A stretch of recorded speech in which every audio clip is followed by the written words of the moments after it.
I had a breast cancer scare the day I found out I was pregnant. The literal day. As if pregnancy after a history of recurrent miscarriages isn't anxiety-inducing enough for me. So I thought I would tell you the story. Let's jump into it.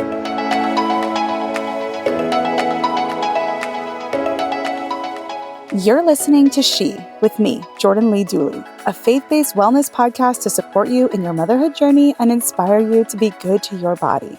Come invited, leave ignited.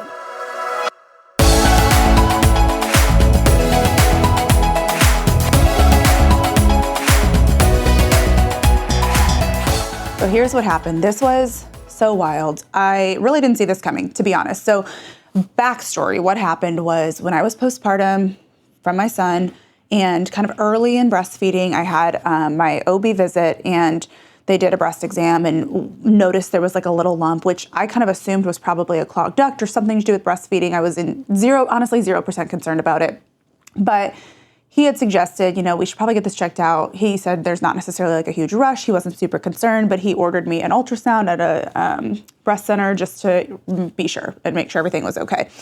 And so anyway, I wasn't in a huge hurry. Like I said, I wasn't super concerned, but I also wasn't going to totally ignore it if it didn't go away. And so I ended up getting an ultrasound a few months later. It would have been in the winter, like 2023, 2024 winter. I think it was like January of 2024 when I got the first ultrasound and went for that. They did the scan, said, we're not concerned about this. This looks benign. I forgot what they called it. I think they said something like it appears to be a lactating adenoma, I believe, which apparently is like it's like lactating adenomas. And what was the other thing they said? Fibroadenomas. I think that's what they said. Those two things, especially in like pregnant breastfeeding women of reproductive age, 20s and 30s, are like the second most common type of benign lump next to cysts, I believe is what they said. So they were like, we're not concerned about it at this point. Let's just kind of follow it every 6 months and make sure nothing drastic changes. And I said, okay. So I left, breathed a sigh of relief, and went about my life. So I went to my follow-up scan at the end of 2024, almost a year, from the initial ultrasound.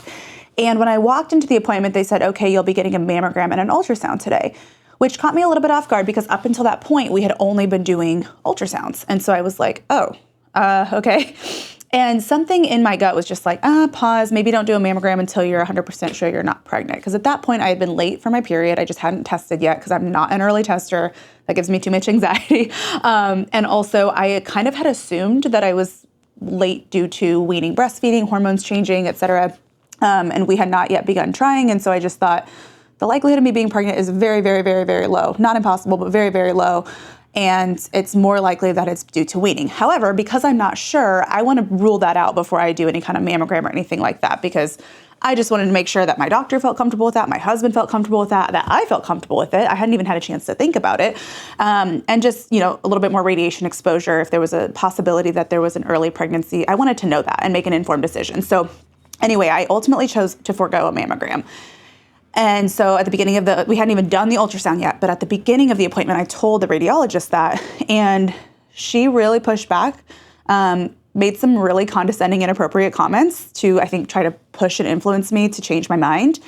And I understand that that's the protocol apparently at that point for whatever reason, but we hadn't even looked at it with the ultrasound yet, So in my mind, I was like, I'm just not going to roll over on this. Like, I feel like I need to have peace of mind before I choose to do that. And so it was unfortunate to kind of be in this situation where I felt like I was being pressured to do something that everything in me was telling me to hold off on, and not necessarily not do altogether, just hold off on, discuss with my doctor, discuss with my husband, ensure I'm not pregnant, things like that, right? And so, it was interesting because I'm like, man, this is really sad that this is how they're treating me when I'm making a decision for my body, and that they're saying such condescending kind of, probably, I would say inappropriate things.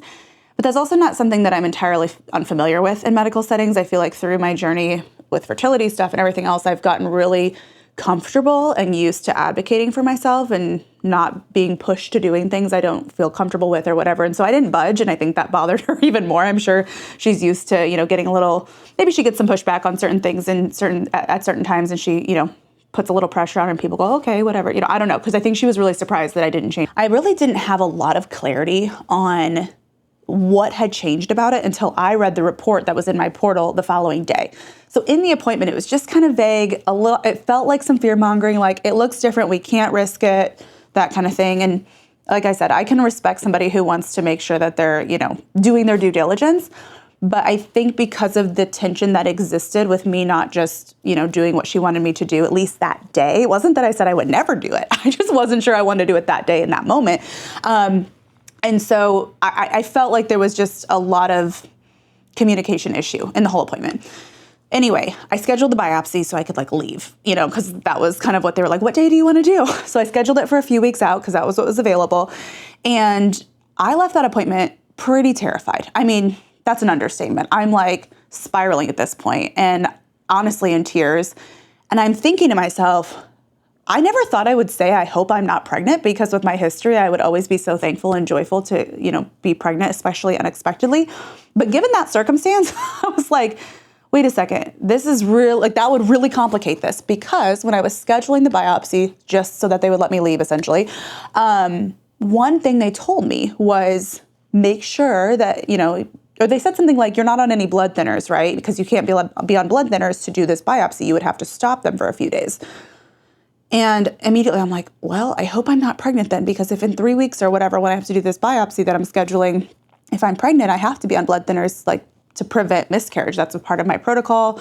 It's pretty crucial to maintaining a healthy pregnancy for me. And so I was like, well, at this point, no, but so I immediately knew I need to go home and test and rule out and make sure I'm not pregnant. So it was really just strange, because for the first time, probably in my adult life or in the last 5 years of my life, I had this feeling of, I hope I'm not pregnant right now, because that would really complicate this. It makes this whole biopsy situation that they're recommending a lot more complicated, because I would have to stop blood thinners for that so that we could do that safely, but that could put, if there is a baby in there, at risk, especially 3 weeks from now. I'm still going to be in my first trimester early on. This is a really risky time to be stopping blood thinners. So it just became really overwhelming. And so I thought, okay, I need to run to the drugstore and rule out pregnancy so that I can just focus on one thing at a time, because I'm like, how would I do this? I don't know how I decide whether or not to do a biopsy if I'm pregnant. So on my way home from the ultrasound and scary appointment that left me in tears, I mean, literally just bawling, terrified. And I had been terrified even if there wasn't a possibility of pregnancy. That just added a whole different layer. I think anybody who's been through an experience like this could relate. And so anyways, I stopped at the drugstore, picked up a test, ran home, and literally darted to the bathroom. Normally I test in the mornings to get the most accurate result, but at this point I was late enough that I was like, if it's going to be positive, it's going to be positive. And it's 2 p.m. So I took a test and really expected it to say negative. And I thought I was going to be like, okay, at least I'll just get the biopsy, move on. We'll wait a few months before we start trying. If everything's okay, we'll be good. And almost immediately it was positive. And I was like, oh, I truly was in shock. And it was suddenly I don't know a better way to describe the feeling other than I wanted to be so joyful and thankful, because I honestly was concerned that we would have a hard time conceiving. I don't know why. I think because of our history of miscarriages and whatnot, I just assumed this is just hard for us. This will probably take a while. So it was something that should have been such a joyful surprise gave me this feeling of drowning, because I'm now what do I do? I truly felt trapped, and I just felt it suddenly I was in this position where it wasn't that simple and straightforward now to go get a biopsy. I need to be on blood thinners if I didn't want to, if I wanted to reduce my risk of miscarriage. But it was just I can't even describe to you how, I fell to the floor and truly was kind of hyperventilating.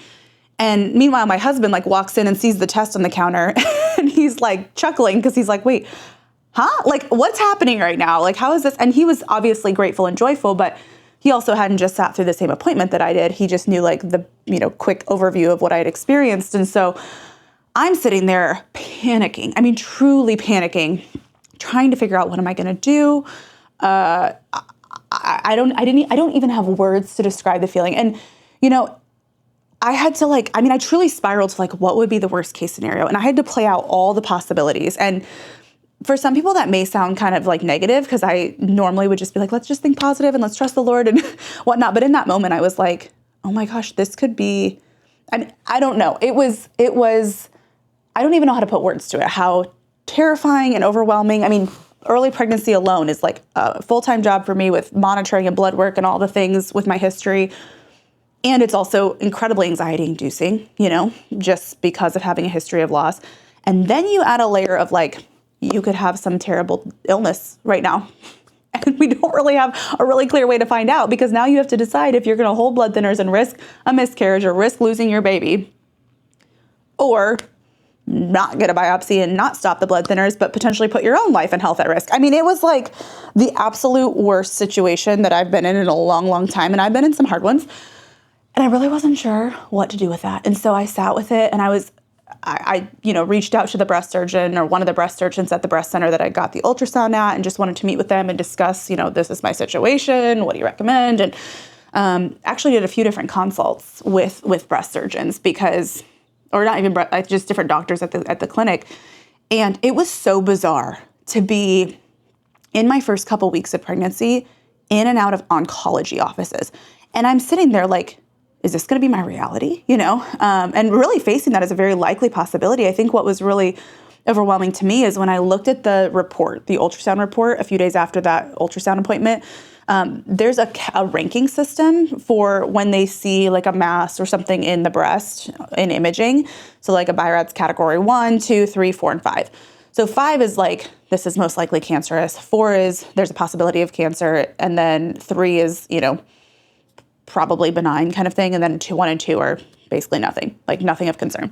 And 3 is pretty much nothing of concern as well, but it's just kind of in between the nothing of concern and the like, this could be cancer ratings, if that makes sense. That's like my layman's terms explanation.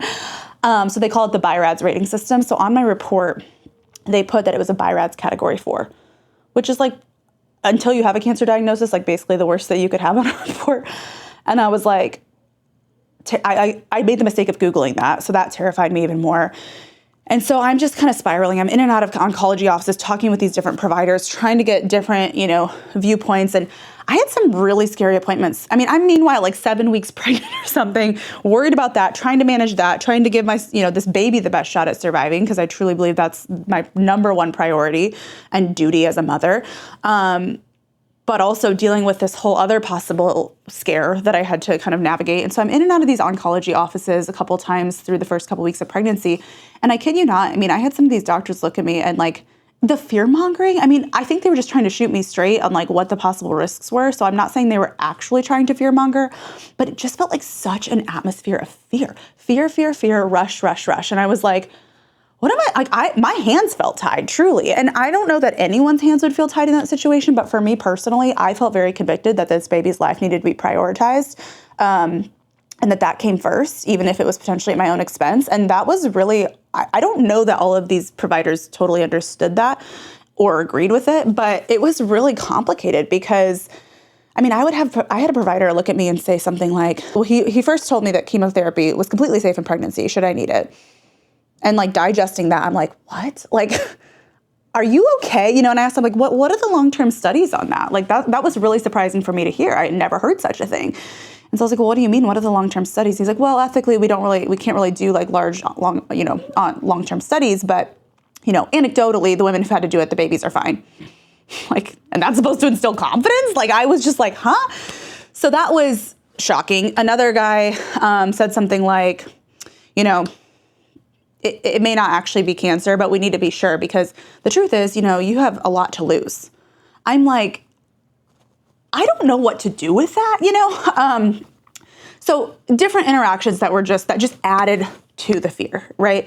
And added to the just feeling of being trapped, truly, because it just wasn't that straightforward for me to casually go get a biopsy, stop blood thinners, and risk this baby's life. Like if I wasn't pregnant, I would have just gotten the biopsy and moved on, But it just didn't feel that straightforward with my situation. And so anyway, I finally found a breast surgeon that I felt like I could really trust. She came highly recommended and did some research on her and stuff. And I felt like that was somebody that was more like-minded, more of like just, somebody that I would trust more so than just some random doctor I happened to find in clinic who didn't know me, didn't really know my story or my history. Like I did a long consult with her I had a long conversation with her and was able to I basically just felt like I needed to not make rush decisions as much as everything in me just wanted answers. Like your natural human inclination is like, well, for my sanity, let's just make sure we're okay, right? And that's what I wanted to do. That's what I would have done. But the pregnancy and the blood thinner situation complicated that a bit, right? And so I felt like I really needed to make really informed decisions and not rush into anything.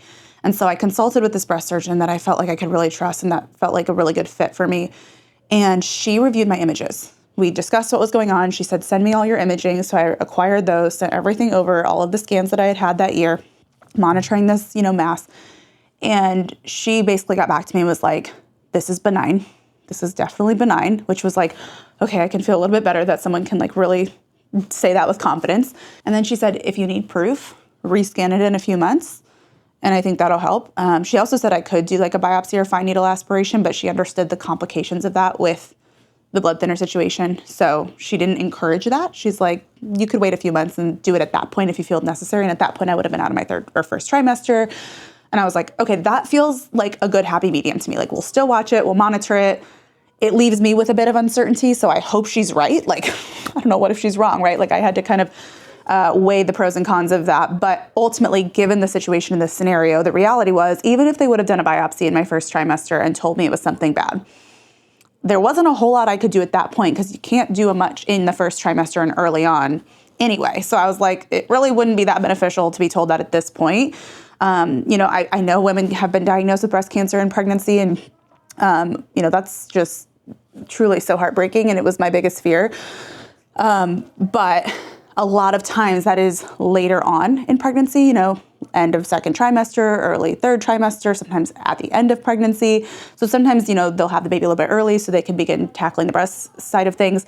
In my case, I was like, there's literally nothing I could do for quite a while because I'm so early on. Like I had this whole pregnancy ahead of me, assuming the baby survives, right? And that was also something, of course, that was so important to me. And so I just felt like my hands were tied. That's the best way I can describe it. So when she said rescan in a few months and at that point we can make, the next step, that felt like the right thing for my situation. Not saying that's the right approach for every situation. It just made sense in my situation. And she felt very confident in that being a wise decision. So I went with that. And so for about 3.5 months, I had to kind of sit with the discomfort of uncertainty, of the possibility of something, being wrong. I finished weaning my son and then wanted to see if that would impact the way things looked, once I was done breastfeeding and lactating. But I was also pregnant at that point. So I was just kind of like, it's such a toss-up as to what this might look like the next time, because there's so many changing hormones and so many changing factors that can influence, breast tissue and whatnot. So it was really just a test of faith. I mean, that's the best way I can put it. I mean, the fact that I had the ultrasound in the morning on that day that I found out I was pregnant, and like less than 2 hours later, I scheduled the biopsy, and then I was like, what am I going to do? Am I going to do this biopsy? Do I feel comfortable with that? You're suddenly like having to make all these big decisions to then get a positive test, and a very clearly positive test in a time that I was not expecting to get a positive test 2 hours later. It was almost like God was like, pause. I know this is scary. I know there's a lot of people giving you opinions and telling you what you should do. And I know this report looks scary. And I know your natural inclination is to like rush toward answers, rush toward clarity, because none of us like to sit in the limbo of uncertainty and fear and anxiety. But I felt like that positive test drastically changed the way I would have approached a biopsy or further testing, et cetera, that otherwise, like if I wasn't pregnant, I would have had a completely different approach. I would have been like, yeah, let's do the biopsy. Let's make sure we're good and move on with life. But it just suddenly was like, it was like the Lord was telling me like, pause, trust me. And that's hard. I mean, when it's your life it feels like your life could be on the line, it is it felt like the ultimate like invitation to surrender everything, because pregnancy alone already feels like such an invitation to surrender and such a challenge to trust and to release control. Because if I've learned anything in my pregnancy journeys, it's that we have very little control. There's some things we can do to try to support a healthy pregnancy and whatnot, but at the end of the day, like not only has loss and pregnancy loss taught me that, but also my birth gone completely sideways from the plan and everything I'd prepared for in my first birth. It really just kind of made me learn to open my hands and just like lay it at the Lord's feet. And then you add this type of medical scare on top of an early pregnancy where anxiety and nerves and uncertainty is already so heavy, I truly felt like the Lord was just like, we're going to work on some deep, deep trust right now. And like I said, the fact that I got that positive test, just minutes, like an hour or two after that scan, it really did feel like the Lord was just asking me to slow down and to be still. And everything around us in the world, when there's a medical scare, can make us feel like we have to rush, especially, I mean, now having had the exposure, into the oncology world. And that's not to say that shouldn't be taken seriously and that there aren't cases where we do need to make quick decisions and like take action.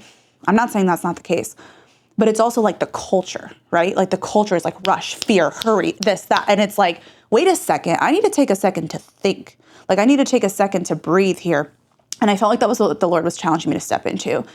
But for like a few months, and so to sit in that uncertainty for a few months. And while I felt in my gut and like after consulting with a doctor that I really trusted, I felt pretty confident that it was going to be fine. Like I was like, the likelihood of this being something bad is actually pretty low considering the fact that I've been breastfeeding and was weaning and I'm pregnant now and all of these things. Like the higher likelihood is that it's probably related to hormones and all of that. But because we're not sure and because of how much that radiologist, who clearly didn't like me for not doing a mammogram, really instilled a lot of concern and fear in me and made me feel so guilty and like a terrible human for not doing the mammogram that minute that she wanted me to. It was, it's easier said than done, I guess, because there was just so many thoughts in my mind, even though at the end of the day, I was like, I really feel like this will end up being okay. Like it just wouldn't make sense. But also, like, just because I, try to reduce toxins and live a healthy lifestyle, like stranger things have happened, there's sometimes some of the healthiest people we know end up with some freak diagnosis that you never would have thought. So I knew I wasn't like immune to it. We live in a fallen world, but I also knew but I've done a lot to reduce my risk of this. And I have a lot of things that would influence how my breast tissue may look, considering that I just came off of breastfeeding and everything else. So I had to kind of lean into that and like try to lean into that like logic, if that makes sense, or that likelihood, because that's really all I had. I guess I could have held blood thinners for a few days and then done a biopsy. But the thing I was concerned about was, well, what if I do a biopsy and I have any kind of like internal bleed or complication that would require me to hold blood thinners even longer? And then I'd have to choose between like healing and, whatnot with whatever, with where my procedure's been done, or continuing to put the baby's life at risk, And so it felt really clear to me with my own convictions, and everyone's going to have their own convictions on this kind of thing. But I felt like really convicted that I could not do that. I couldn't gamble with the baby's life, especially with my history. It was just like not an option for me. But it felt like the cost of choosing that was potentially gambling with my own life. And so that period of uncertainty and just having to daily like put it back in the Lord's hands was a really sanctifying experience, to say the least. And in that, there was a point like a few weeks in, as I was ultimately coming to terms with like, okay, I don't think I'm going to do a biopsy right away. Maybe I'll do it after the next scan. We'll just take it one day at a time. But in making that decision, I knew that there was a potential risk with that. What if we don't catch something fast enough? What if it, they of course told me all of the, if you're young and if you're pregnant and it's cancerous, it's most likely to be very aggressive. And so, we want to catch it. And so that's all in my mind at this time. And I felt like I basically had to, I felt like there was a point in processing all of this different information and my own feelings and thoughts and convictions and everything else. I felt like, and this sounds really morbid, but I felt like I got to this point where I kind of made peace with the fact and began to accept, like, if it is the worst case scenario, if it's the most aggressive, terrible thing that they could possibly find, and that's what we find out at some point or another, I think I would make peace with the fact, and this is what I kept processing out loud to Matt, and it sounds really morbid to say, but I was like, I am at the point where I would accept that if the last thing I did with my life was give life to another and not risk compromising their life or their well-being, if that's what the Lord has for me, like, I can call that a life well lived.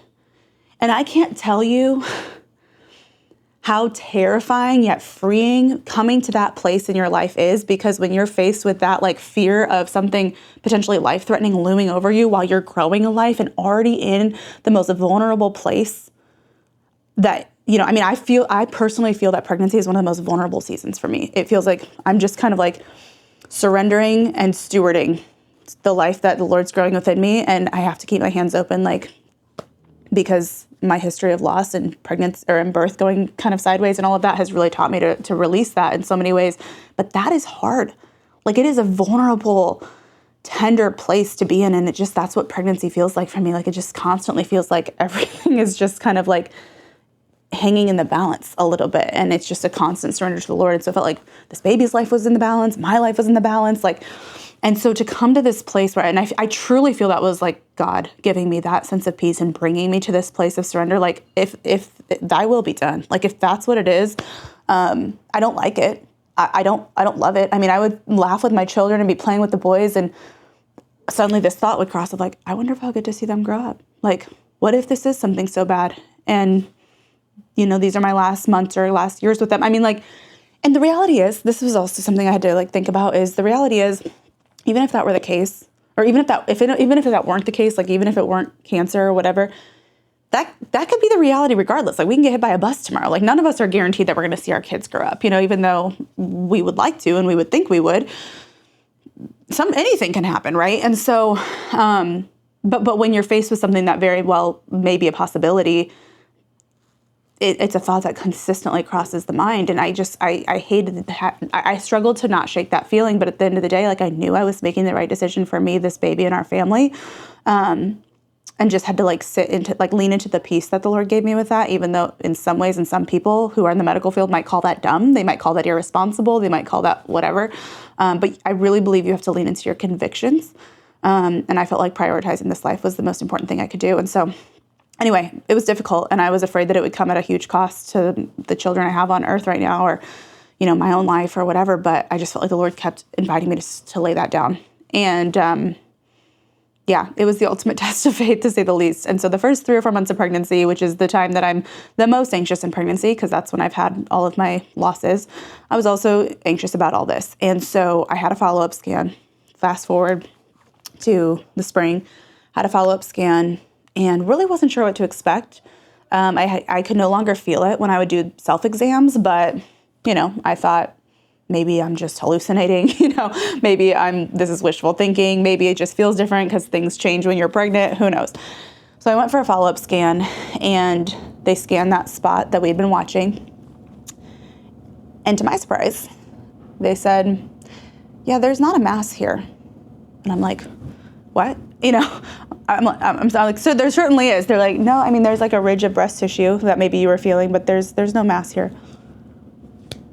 When I say that my mind was blown, and at the same time, I think that was the first moment in months that I had been able to truly take a deep breath.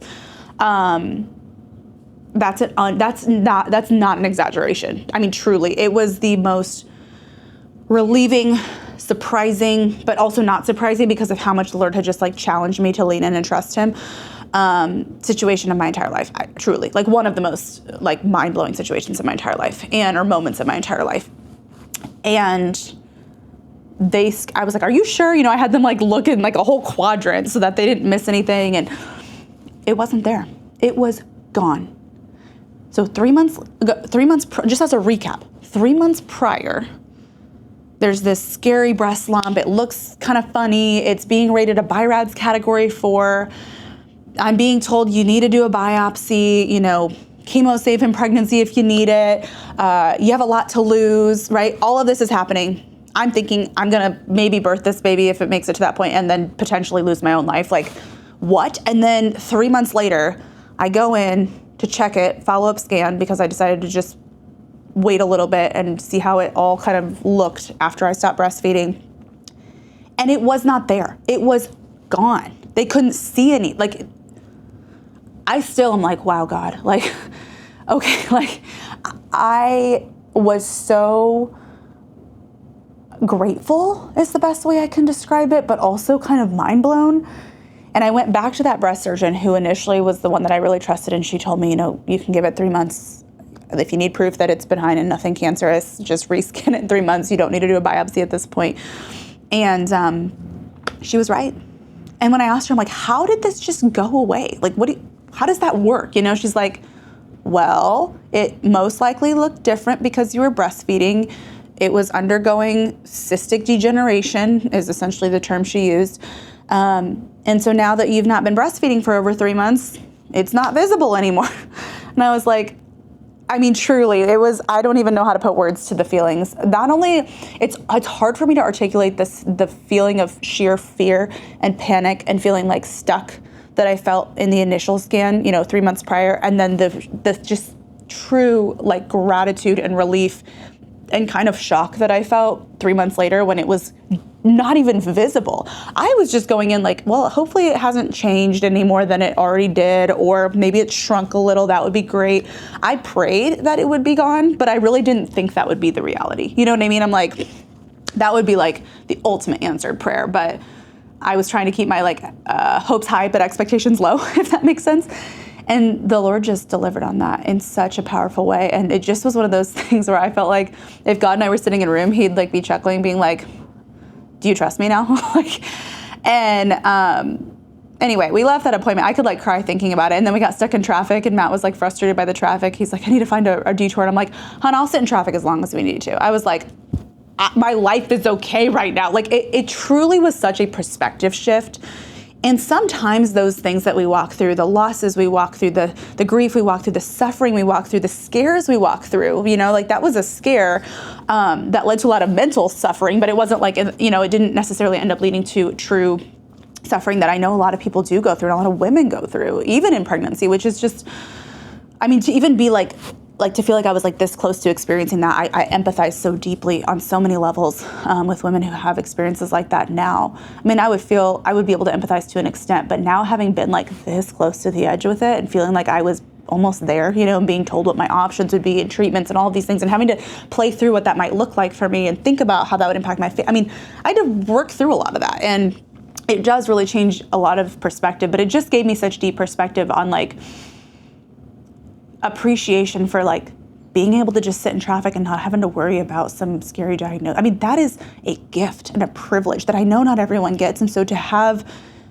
the scares, to have the suffering, to have the perspective that those things bring, even though those things are terrifying and painful and shocking and unfair and all the words that describe what they are, they also can be a gift. Because they also make you look at life through a slightly different lens, and they make you go, wait a second, this is okay. This is inconvenient. This isn't fun. This is, boring, or whatever the word is of something that isn't tragic, right? And so it was like, I just found myself, especially the days after that appointment where I basically was told that it was fine. And they changed my BI-RADS rating to a category 2 or 3 or whatever. And they were like, we'll just, check again in 6 months or so. But at this point, we're not, basically they were like, at this point, no further actions required or recommended. So the biopsy ended up being entirely unnecessary and it ended up being nothing. And so to be, a few days removed from that appointment initially, especially, it was like literally nothing could bother me. It's like traffic, whatever. Out of this, okay, we'll reorder it. Oh, this is inconvenient or this is a stressful moment. It's really not. It just, sometimes when you go through scares and suffering, it does put your mind back into like what really matters, And I'm so thankful for that, even though that was torturous in so many ways to walk through the first 3 or 4 months of my pregnancy, wondering, it felt like such a toss-up as to what this could end up being. And I'm actually looking back, I'm like, that was terrible. And I'm honestly kind of irritated that I had to go through that, but also I'm grateful for the perspective that it gave me and the gift that it was. And honestly, if anything, it was a gift from the Lord showing me his faithfulness and showing me what it looks like to trust him when I have the option to go get answers right away, when I have the option to go get, to just act fast and furious and rush and do whatever. But when I felt the conviction to put the baby first, it was truly an invitation to trust. And again, like, I'm not saying that's the right way to go about it for every single situation. I just feel like that's what I was led to do. And for me, if I think about this whole experience and really what's the point of sharing this story, right? Like, why am I sharing it? There's a lot I could share just in terms of like, even just kind of the things that I saw and the thoughts that I had about, there's pros and cons to every system. Seeing behind the scenes of some of that world of the breast world and stuff, it just made me rethink and kind of question some things. And it also made me sad about other things.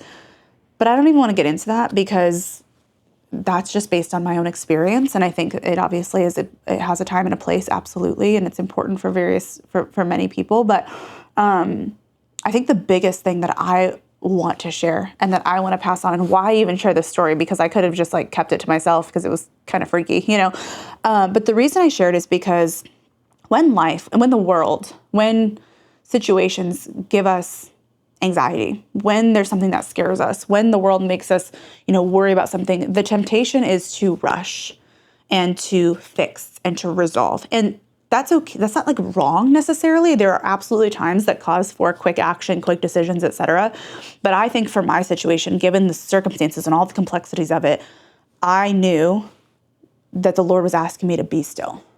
And I think that is the invitation the Lord gives us, even when we do have to make quick decisions or whatever. When we are faced with a situation or a scare or something that would make us feel urgency and anxiety, I think even in all of those situations, the Lord's invitation to us is to be still, to slow down, to sit with him, to let him lead us. As much as, we may have a lot of voices telling us differently, leaning into that, I think, was really the biggest takeaway for me, is like, that is the single most important thing we can do. Even when there are procedures we need to do more quickly than others, or even when it's obvious that there needs to be some sort of medical decision or physical or practical decision, it really was, and I think the just lesson I want to pass on is the Lord invites us to be still and to slow down and to be with him and to let him lead the way and to trust, even in the scariest of situations, even in the situations that, feel like our life's on the line, that feel like they're like we're at risk. Like, I mean, there's that scripture that I kept coming back to, like, to live is Christ and to die is gain. And, I think the world scares us so much when it comes to suffering and death and everything that are inevitable. Like, okay, it may not be happening right now like I thought I might be facing sooner, but at some point in our life, we're all going to face that, right? And of course, we don't want to like willingly put ourselves or our families into a tragic situation. But the reality is, like, we can't escape suffering at some point in our life. And I think the Lord just really reminded me, like, you have to trust me through it. And I'm going to walk with you in it, whether it's something terrible or whether I spare you from that today. There will be something that brings suffering and loss and death in my life at some point and in all of our lives. And so, that's not to say you just think about that casually and don't take responsibility. Of course, we're going to do the best we can to preserve and support our health and our life and everything else. I'm a huge believer in that. But at the same time, it's like just a daily act of surrender when there are scares, when there are situations that make us feel like we need to rush and make urgent decisions, and potentially at the cost of someone else. And in my situation, it felt like, yeah, I could do that, but it could potentially be at the cost of someone else's life, and I couldn't justify that. And that's hard, because it did kind of give me this feeling of being a little bit trapped. And it gave me a deep empathy for women who are in medically complex situations. And it also gave me such a deep empathy for women who are, facing medical like crisis of their own while pregnant. I mean, it's so complicated. And that's why I say, like, that's what I felt like was my, like, right for my situation, especially with how early on I was and where I was at, and my history. Like, all of those things inform, how your convictions and how you feel like you need to proceed in a medical situation or whatever. But all of that said, I think, if anything, I feel like the lesson I learned, or just the takeaway that I had, the big, like, just realization is, like, the Lord is trustworthy. And that's not to say that he's going to, like, spare us all from everything, or, I didn't, even if he would not have removed the lump, at the end of the day, he's still trustworthy, right? Like, I still have to trust him with this baby's life. I still have to trust him with my life when I get in the car, when I walk down the street, when I do anything, not just when I go to the scary breast appointments, right? That just felt so poignant and so personal and so specific. And, I didn't know what the outcome would be. None of us do. And for each of us, that's going to look different. And so this isn't like the Lord's trustworthy because he healed it and he fixed it. He's trustworthy regardless. But I just know how much our world can make us feel like anxious and fear-driven. And we make decisions sometimes more out of fear than out of faith. And I felt like I didn't have a choice in that situation. I guess I did. I mean, we always have a choice. But I felt like deep in my spirit that I had to choose faith over fear, when fear just wanted me to go and get it ruled out and make sure we're good so I could feel sane again, because it just makes you spiral a little bit. So anyway, I just want to share that because maybe there's something in your life, maybe it's an entirely different situation, but maybe there's something in your life that's making you, feel like you've got to rush into something or make a fast decision, or maybe there's pressure on you to do something you don't feel 100% peace about, but it feels dumb to not do it because of one thing or another. My encouragement to you would just be to lean into what God's leading you into. And maybe that's not crystal clear right now. For me, it felt pretty crystal clear when there was a positive test in the blood thinner situation. That was like, I feel like the Lord's asking me to pause. But I think my encouragement is like lean into like, God, what are you asking me to do? I know there's a lot of voices and there's a lot of fear driving me, and I don't want to be irresponsible, but I also don't want to be making decisions based on fear and not faith, and I don't want to make decisions based on time and not trust. And I want to make sure that your voice is the number one that's leading me. And the decision and the way that we go about those things is going to look different for each one of us, right? Given our situation, our circumstances, our experiences, all of those things, all of that informed how I proceeded in this unique situation. And had I been in a different, circumstance, I probably would have proceeded differently. But I just encourage you to lean into that. And to just, maybe there is something in your life that's making you feel urgency or rush or the feeling of uncertainty. I mean, I don't know about you, but I hate sitting in uncertainty when I could just, when everything in me just wants to get an answer, just wants to know what's going to happen, wants to know when it's going to happen, how it's going to happen, like tell me everything, right? And when life doesn't give you that luxury of having that, or something is in the way of, there's something that's causing that to not be as straightforward, as easy to get the answers we want for our own sanity, for our own peace of mind, right? For everything. I truly think that's an invitation to trust and to surrender and to lean into a deeper faith and to really trust the Lord with our life. And so I guess my encouragement is just like, what do you need to lay down today? What do you need to put at his feet? Whether it's something with your health, something with your body, something with your family, those are the things that are most precious to us. Like there's a lot of things in our life that we care about and that are priorities, but that can be replaced. Things can be replaced. Money can be replaced. But when it's your life, your body, your children, your family, that feels like it could be on the line or it is on the line, that's really when the Lord asks us to lean in. And I experienced that when I was going through miscarriages, when I was experiencing threatened miscarriage in some of my pregnancies and didn't know how it was going to turn out. And when I was having to lay my life down on an operating table because my birth went sideways, and for my baby's life, I had to, have the birth I didn't want with a C-section. Most mothers understand what that's like to some extent or another. And I think, it's not easy, but it's also like so sanctifying. And it's, I think, where the Lord refines us and really starts to mold us into who he's made us to be. And I feel like even through this experience, it shaped how I view this pregnancy. It shaped just how I'm mothering, the way I respond to things. It's given me perspective. And that is a gift as much as the actual experience was pretty terrible. And the scare was not something I would wish on anyone. So I just want to encourage you to think about what could that be in your life, and where might the Lord be asking you to press in and to slow down and to be still and to take a breath and to take a pause and to trust him when everything else around you and everything in you is screaming, hurry, hurry, hurry, rush, rush, rush, fear, fear, fear. Friend, he is trustworthy and he has your life in the palm of his hand. And I just want to pass that on in case you're experiencing any of the anxiety or fear that the world can throw at you for one reason or another. To learn more about the She Podcast or get involved in our growing community, come hang out on Instagram at Jordan Lee Dooley, or check out the show notes for each episode at jordanleedooley.com/show notes. Thanks for tuning in today, and until next time, stay rooted in faith and remember to do the small things to be good to your body daily.